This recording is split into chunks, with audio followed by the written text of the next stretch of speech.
Всем привет, кто любит пчел. У нас прошел дождь и сегодня холодно. Так вот, сегодня тот день, когда можно безнаказанно работать с пчелами. Пчелы в этот день не летают, все сидят дома. А значит, это сегодня тот день, когда можно определить истинную силу семьи. Потому что когда день летный, часть пчел из улья вылетает. И непонятно, есть в улье пчелы или нет в семье пчел.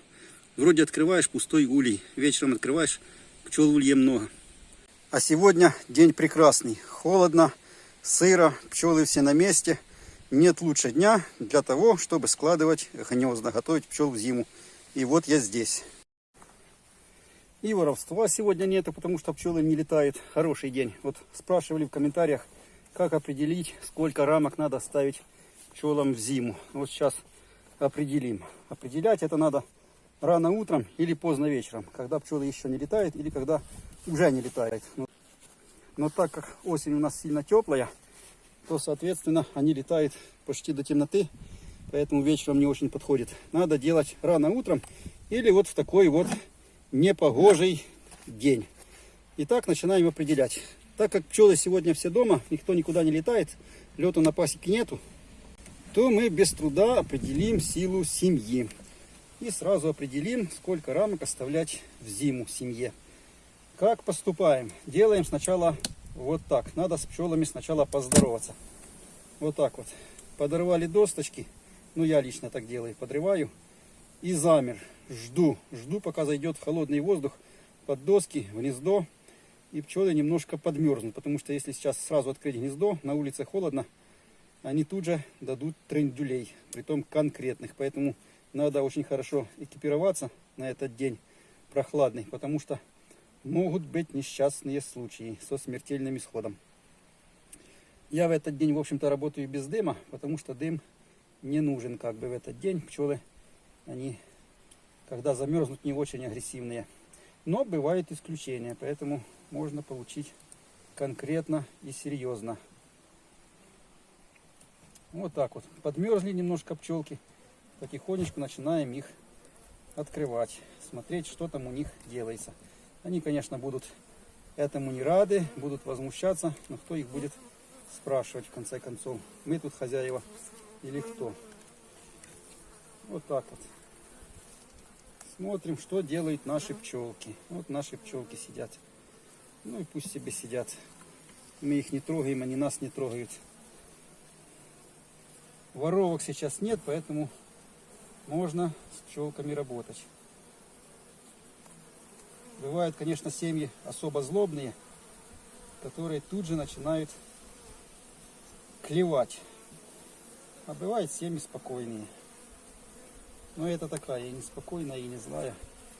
Но экипировка должна быть мощной у пчеловода в этот день, если вы собираетесь делать такие подвиги, как я. И вот видим сразу нашу семью. Вот она вся перед глазами. Так как прохладно, пчелки сбиваются в стайку. Клубочек. И сразу видим, сколько у нас здесь рамок пчел. Вот семья пчел. И видно, сколько она занимает рамок. Ну, крайнюю рамку они никогда не обслуживают, потому что там холодно. Вот считаем. У нас 1, 2, 3, 4, 5, 6, 7, 8 улочек полных. 9, ну так-сяк, не совсем полная. Ну и там, будем считать 9 улочек. Еще полулочки накинем на тех пчел, которые разбежались. Имеем 9 улочек пчел. Ну и вот теперь мы знаем, сколько нам рамок надо оставить в зиму.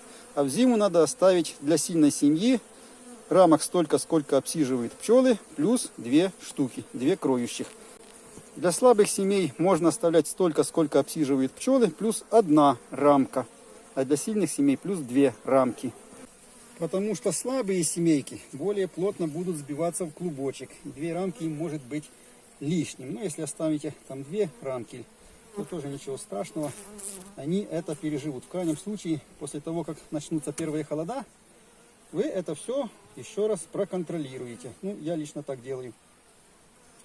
Гнезда собрал. А вот когда уже придут устойчивые холода, пчелы уже, скажем так, начнут 100% полноценно зимовать, то я их еще раз открываю потихонечку и проверяю, как они сели. Где разместился клуб как он разместился, чтобы не было у нас, скажем так, всякого рода приключений, которые иногда бывают. Иногда пчелы садятся здесь на рамках, где вы их посадили, а потом наступает у нас оттепели, а потом опять холода, и пчелы с рамок уходят и перебегают за заставную доску.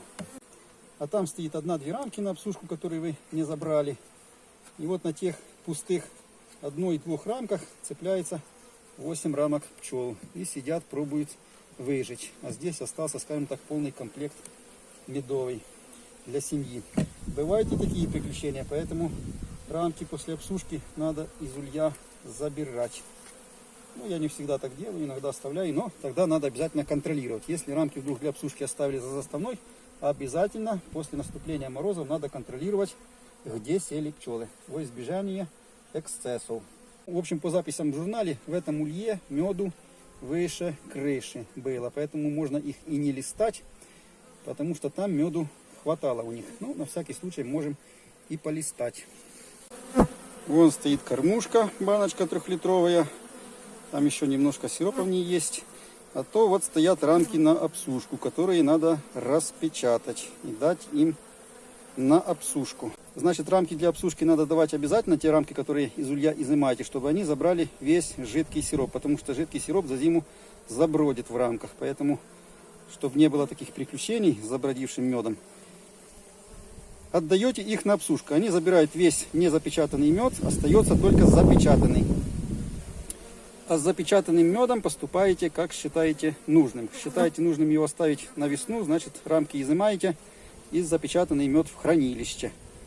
Или на другой конец улья. Но, конечно, в хранилище лучше, потому что нету перепадов температур, если у вас хранилище теплое. А если вам надо эти рамки пчелам скормить, то тогда запечатанный мед распечатываете и скармливаете. Ну, сейчас я быстренько эту семейку посмотрю. Если им меда не надо, то я этот мед у них запечатанный заберу и буду сушивать слабеньким семьям, потому что слабеньким семьям сироп давать не надо. Они и так слабенькие, а еще сироп сверху, будет совсем весной плохо.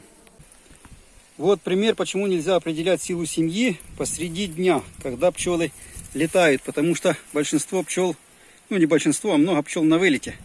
Это у меня улей был на 2 семьи. 2 маленьких отводочка. Здесь, где зеленый был страховочный, а там матка облетывалась. Ну, решила их соединить на зиму, потому что тот левый более сильный, этот правый совсем чахленький. Здесь жменька пчел. Так вот, открыл улей, там жменька пчел. Закрыл литок, всех перенес в левую сторону, соединил. А теперь начинает возвращаться пчела, которая где-то летала в улей. Там, где была жменька пчел, а литок закрыт. Они теперь тычутся, а входу нет. Так вот я к тому, сколько пчел, видно, прилетает с полей. Когда вы днем открываете улей, в нем вроде нету пчел. Вроде расплод есть и рамки пустые. Нету пчел. Но дело в том, что вся пчела в поле.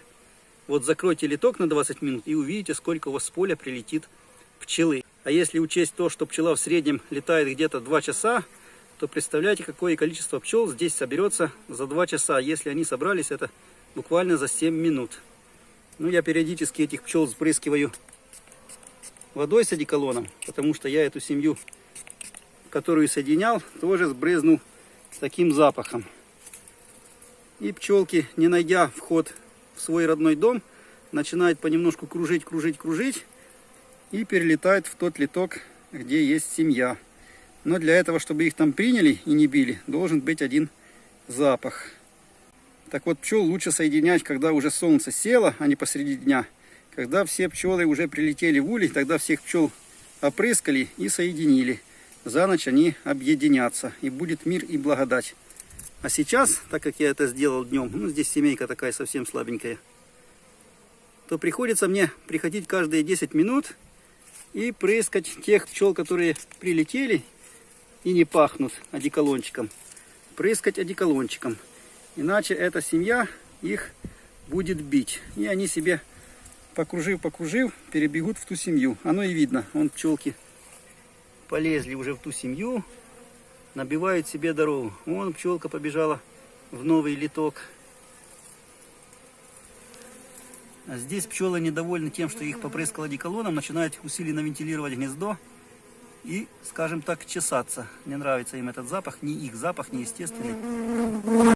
Такая вот премудрость. Так вот, когда при ревизии осенней определяете силу семьи, не делайте это днем. Во-первых, воровки, а во-вторых, все равно вы силу семьи не увидите. Либо рано утром, либо поздно вечером. Кого-то уже мутузят, кто-то им уже по запаху не понравился, начинает его избивать. Бегите в новый дом, а то так здесь и останетесь.